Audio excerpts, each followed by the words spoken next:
कहानी नीरू की है। पंजाब की नीरू की शादी दिल्ली के राहुल से होती है। दिल्ली कितना बड़ा शहर है ना, लेकिन आप लोगों का घर तो बहुत छोटा है। हमारे पंजाब में तो ये बड़े बड़े घर होते हैं कि मजा ही आ जाता है। कोई बात नहीं नीरू, मैं भी तुम्हारे लिए बहुत बड़ा मकान बनाऊंगा बहुत जल्दी। नीरू के पिता जहाँ पंजाब के जाने माने व्यापारी थे, वहीं उसका पति राहुल दिल्ली में एक सिंपल नौकरी करता था। माँ, यहाँ तो घी मक्खन इतना महंगा है कि क्या बताऊं। मैं तो तरस ही जाती हूँ घी खाने के लिए। नीरू की माँ को ये सुनकर बहुत दुख होता है। मेरी बेटी को घी नसीब नहीं हो रहा है और ये बहू यहाँ बैठकर घी में शक्कर डाल रही है। देख वनिता, मैं साफ कह रही हूँ, इस घर में जितना घी आएगा उतना ही मेरी बेटी के घर दिल्ली भी जाएगा। अरे ये क्या बात होती है माँ जी? बेटी का उतना ही करो जो अच्छा लगे। अब क्या मायके से घी और मक्खन तक की सप्लाई करोगी आप? हाँ, मेरी बेटी किसी चीज को तरसे मुझसे बर्दाश्त नहीं होता। अब क्या था, नीरू के मायके में 2 किलो घी आता तो 2 किलो दिल्ली जाता नीरू के पास। एक दिन, माँ बड़ी गर्मी पड़ती है दिल्ली में। इस घर में तो एक ही एसी है और वो भी ड्राइंग रूम में। सारा परिवार एक ही कमरे में सोता है। हाँ बेटा, वो तो हर घर की कहानी है। यहाँ भी एक ही एसी है। अरे बिल इतना आता है कि क्या बोलूं। तभी वहां राकेश आ जाता है। माँ, थोड़ी देर में यहाँ कुछ प्लम्बर आएंगे मेरे कमरे में एसी लगाने, जरा ध्यान से लगवा देना ना माँ। ओए, ऐसे कैसे तेरे कमरे में एसी लगेगा?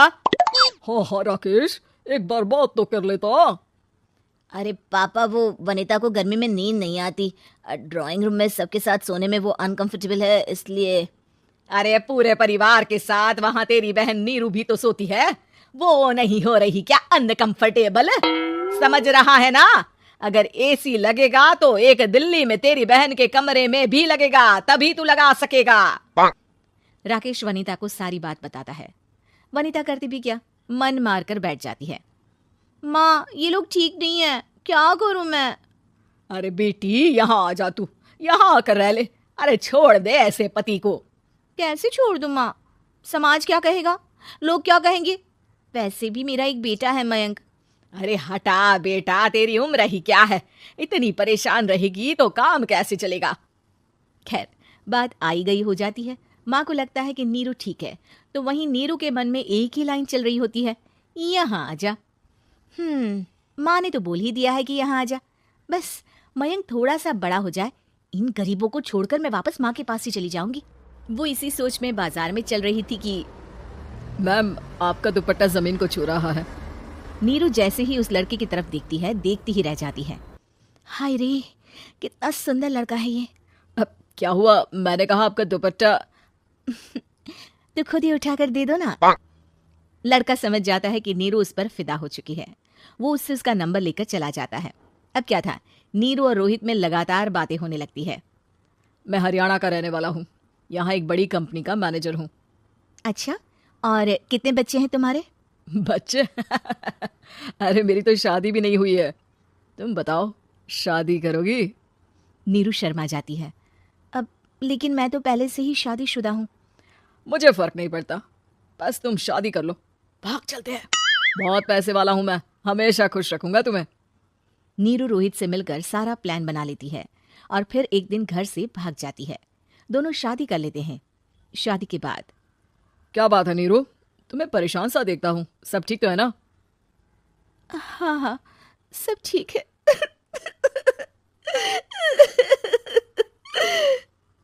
ये कहते कहते ही वो रोने लगती है। अरे क्या हो गया, रो क्यों रही हो? मैंने तुमसे एक बात छुपाई है और वही बात अब मुझे परेशान कर रही है। रोहित, मेरा एक बेटा भी है, उसका नाम मयंक है। क्या बात कर रही हो? ये तुमने मुझे पहले क्यों नहीं बताया? देखो नीरू, मेरी माँ को मैंने ये नहीं बताया है कि तुम शादीशुदा हो। बच्चा मैं मैनेज नहीं कर पाऊंगा। नीरू को समझ में नहीं आता कि वो क्या करे। तुम उस बच्चे को अपनी माँ को क्यों नहीं दे देती? नीरू चुपके से माँ को फोन करती है। माँ, क्या मयंक को तुम रख सकती हो? बेटा, मैं राकेश के साथ बात करती हूँ, आखिर घर का बेटा वही है, जो वो बोलेगा। वैसे भी बेटा, तूने जो किया है ना, उसके बाद से पूरा घर तेरी बुराई कर रहा है। मैं भी अब किसी से तेरे लिए लड़ नहीं सकती। राकेश बेटा, नीरू ने तो जो किया बहुत ही बुरा किया, लेकिन मैं सोच रही थी कि क्यों ना मयंक को हम यहाँ ले आए। तभी वनीता बोल पड़ती है, वाह जी, ऐसे कैसे यहाँ ले आए? यहाँ क्या भंडारा भरा है? और जिस बच्चे की माँ ने नहीं सोचा उसके लिए हम क्यों सोचे? नीरू को एक बार तो अपने बच्चे के बारे में सोचना चाहिए था ना। अरे लेकिन तेरे पास भी तो लड़का नहीं है ना वनीता। माँ, वनीता ठीक बोल रही है। कल को वो बड़ा होकर इसी घर का हिस्सा मांगेगा तो हम क्या करेंगे? माँ कहती भी तो क्या, वो चुप रह जाती है। वहीं नीरू का पहला पति कहता है, माँ, अगर आज भी वो वापस आ जाए तो मैं उसे माफ कर दूंगा। बेटा, गरीबी चीज ही ऐसी है, क्या करेगा? तू तो अब मयंक का सोच। वो बेचारा तो बिना माँ का हो गया। मयंक की खातिर तू दूसरी शादी कर ले बेटा। लोगों के लाख समझाने के बाद नीरू के पहले पति की शादी रिद्धि से हो जाती है, जिसके पहले पति से 2 बच्चे होते हैं। देखो जी, मैंने शादी सिर्फ बच्चे के खातिर की है। मैंने भी शादी सिर्फ बच्चों के खातिर की है। वहीं नीरू के दूसरे पति के मन में ये बात घर कर जाती है कि नीरू एक मासूम बच्चे को उसके खातिर छोड़ कर आई है। अब देखो नीरू, मुझे लगता है कि जो औरत अपनी कोख का बच्चा छोड़ सकती है वो तो कुछ भी कर सकती है। कल को तुम्हें मुझसे अच्छा कोई मिल गया तो तुम तो मुझे भी बाय बाय कर दोगी ना। नीरू को अब उसका दूसरा पति ताने देना शुरू कर देता है। तंग आकर नीरू उसके यहाँ से भागकर अपने पहले पति के पास चली जाती है। लेकिन ससुराल में, क्या लेने आई है नीरू, मयंक को? नहीं नहीं सासू माँ, मुझसे गलती हो गई, मुझे माफ कर दीजिए।